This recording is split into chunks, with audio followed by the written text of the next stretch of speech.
Hello, dear students. A very good evening to all of you. Hope so, बच्चों. कैसे हैं आप सब? कसे आहात सर्वजण?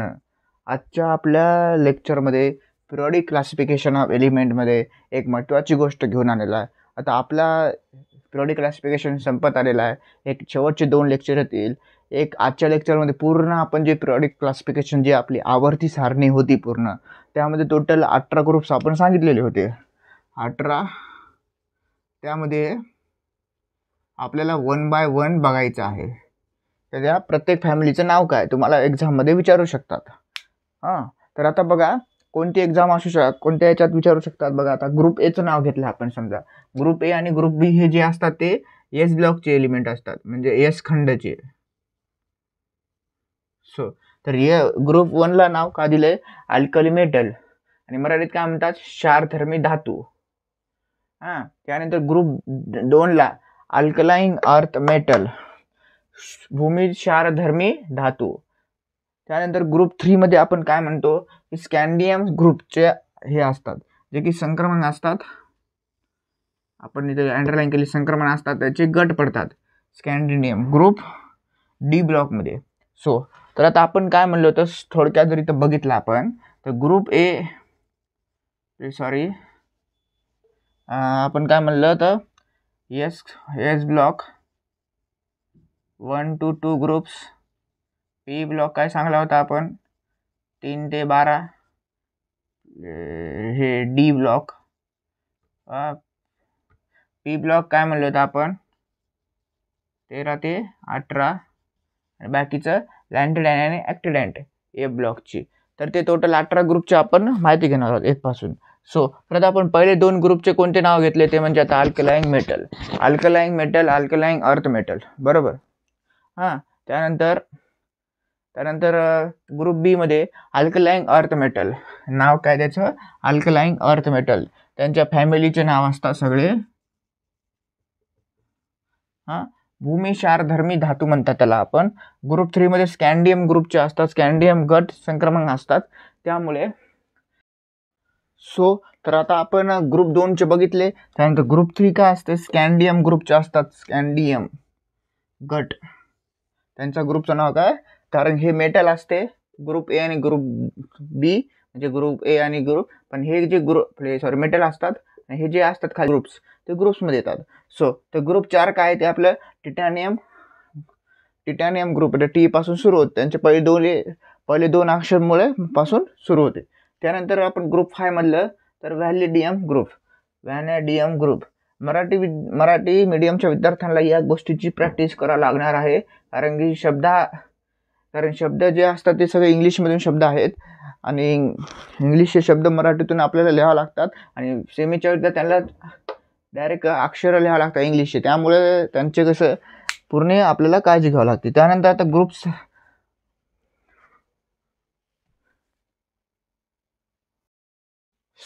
तर आता ग्रुप नंबर 6 काय म्हणते? क्रोमिनियम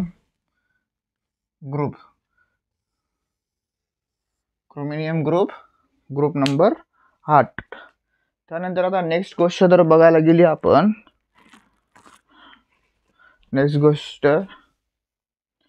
तर आता ग्रुप नंबर 7 काय म्हणते?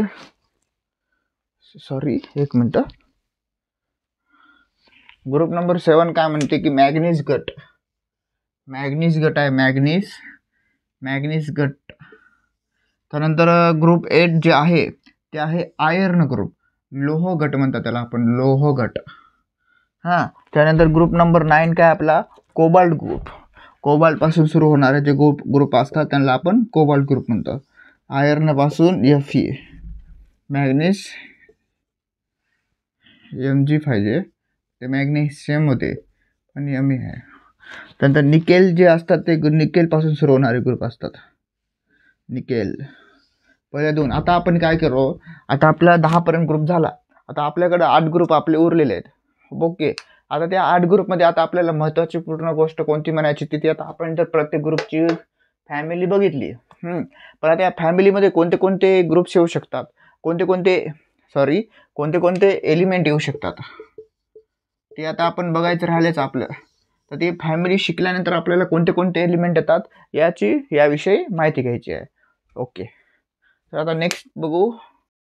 सो तर आता ग्रुप नंबर 11 काय म्हणते, आपला कॉपर ग्रुप आहे. कॉपरचा ग्रुप आहे. हां, आणि काय त्याला मराठीत काय म्हणतो आपण, तांबे म्हणतो. तांबे जे असतात आपले, हां, त्याला तांब्याला आपण कॉपर ग्रुप म्हणते. ग्रुप नंबर 11 असतो. ओके, त्यानंतर आता नेक्स्ट कोणती गोष्ट म्हणले ते म्हणजे आता group number 12. So group number 12 काय म्हणते की झिंक ग्रुप आहे. हां, झिंक म्हणजे झेड आहे. आपण एक एक एक एक डिस्कशन करणार. ग्रुप 12 मध्ये कोणते एलिमेंट येतात, ग्रुप 13 मध्ये कोणते येतात, 14 मध्ये कोणते येतात, 15 मध्ये कोणते येतात, कोणत्या कोणत्या ग्रुपचे आपण व्हॅलेन्स इलेक्ट्रॉन बघायचा प्रयत्न करू. सो तर आता ऐका की झिंक ग्रुप फक्त जास्त गट म्हणून असतं. हे नवीन शब्द आहेत मराठीच्या विद्यार्थ्यांसाठी. हे IMP आहे, म्हणजे महत्त्वाचे आहे. त्यानंतर ग्रुप नंबर 13 बोरॉन ग्रुप. त्यानंतर ग्रुप नंबर 14 कार्बन ग्रुप. कार्बनचे आपले जे असतात, कार्बनची व्हॅलेन्सी असते 4, तर 4चे असते, त्यामुळे 15. नायट्रोजन ग्रुप, नायट्रोजन गट त्याला आपण असे म्हणू.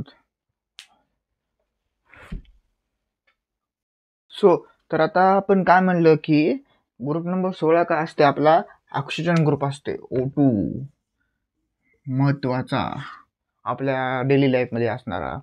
त्यानंतर त्याचा ऑक्सिजन गट. त्यानंतर ग्रुप नंबर 17 कोणते आहेत, हॅलोजन. हॅलोजनला म्हणतो आपण. हॅलोजन म्हणजे फ्लोरीन, क्लोरीन, ब्रोमेन, आयोडीन असतात. त्यानंतर हॅलोजन गट. इथं हॅलोजन ग्रुप्स येत नसते, पण तिथं येत असते. त्यानंतर नोबल गॅस, हे गॅस आहे, त्याच्यामध्ये हेलियम, निऑन, ऑर्गन हे महत्त्वाचे गॅसेस आहेत. कोणते, निष्क्रिय वायू असतात. वायू हे गॅसेस स्टेटमध्ये असते, गॅसेस स्टेट. सो तर आता आपण नेक्स्ट लेक्चरमध्ये काय बघतो आता अजून आपले. तर आता नेक्स्ट लेक्चरमध्ये आता नेक्स्ट लेक्चरमध्ये आता आपण काय बघूत की आपला एक शेवटचा पार्ट उरला, ते म्हणजे कोणता. आता आपण 1 मिनिट लिहूत आपण.